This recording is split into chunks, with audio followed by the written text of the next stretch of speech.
You're watching KTEX. Welcome back. Okay, here's a real treat. Texas Daily's special correspondent Billy Bob Harris sat down recently with legendary SMU basketball coach Larry Brown. So here's part one of that interview, Successful Texans with Billy Bob. Our guest today, speaking of success, nobody fits the bill today like our guest Larry Brown, who's the new basketball coach at SMU. Larry is a Hall of Fame coach, is the only coach to win an NCAA title and an NBA championship, 2 gold medals, one as a coach and one as a player. Larry, welcome. Nice to see you, Billy. I'm glad to be here with you, man. I'm glad to be. Speaking of that 2000, was it 2000 when you coached to win a gold medal? I was one of the coaches. I was the qualifying coach in '99 when Rudy got sick, Rudy Tomjanovich, yep. And then Tubby Smith and Gene Cady and Rudy and myself were on the staff with the Olympic team in 2000 in Sydney. Name some of the players that was on there. Oh, wow. We had Kevin Garnett, Alonzo Mourning, Antonio McDyess, Jason Kidd, Gary Payton, Vince Carter. That was the year Vince Carter jumped over the French kid. That thing has been shown so many times. Yeah, it was an amazing group of guys. In the last 30 days, I've talked to a contemporary of yours. Matter of fact, he's in the NBA Hall of Fame, who said if there was anybody born to be a coach, it was Larry Brown.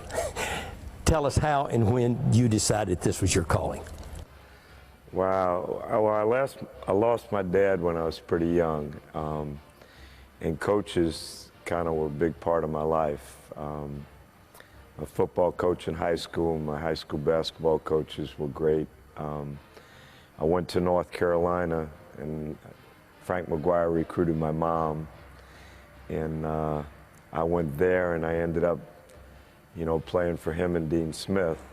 So my background has been pretty incredible, playing for those guys I mentioned. I played for Mr. Iba on the Olympic team, played for Pete Newell, played for John McClendon, Alex Hannum, so some of the greatest coaches of all time, and they all were a big part of my life. And when I was a young boy, I used to read these Chip Hilton books, and they were about a high school coach that coached baseball, basketball, and football. His name was Rockwell, and I wanted to be just like him.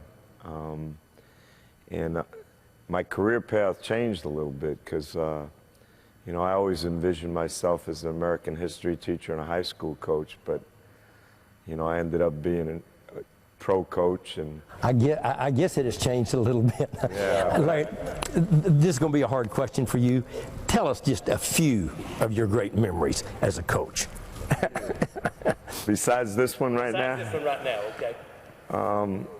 Well, when I had the opportunity to play, coach at the University of North Carolina as a freshman coach and assistant coach. I admired Coach Smith. He asked me to come back and help him, and he's been such a huge part of my life. Maybe the greatest coach of a team sport ever, I think, because he was really not only a great coach but a decent man that cared about kids. That would be a highlight.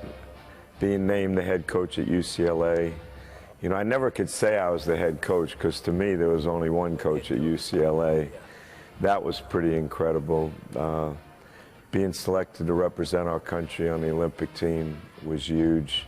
I tried this retired stuff, and I enjoyed carpooling because my kids used to talk and I'd hear things that I never heard around the house, but I just miss being around players and other coaches. So compare coaching at the collegiate level to the pros.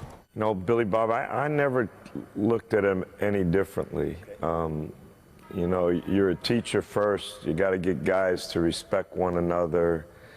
You hope guys want to learn. And everywhere I've been, on the pro level or college level, 99% of the guys I coached wanted to be taught and wanted to get better. The only difference is in college, there's a lot of outside stuff.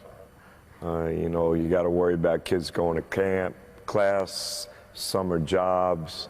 Got to speak to alumni. There's a lot of time constraints. Recruiting is, wow, it's crazy and difficult. Yeah, Larry, speaking of recruiting, is there any hotbed location in the nation that you focus on in recruiting?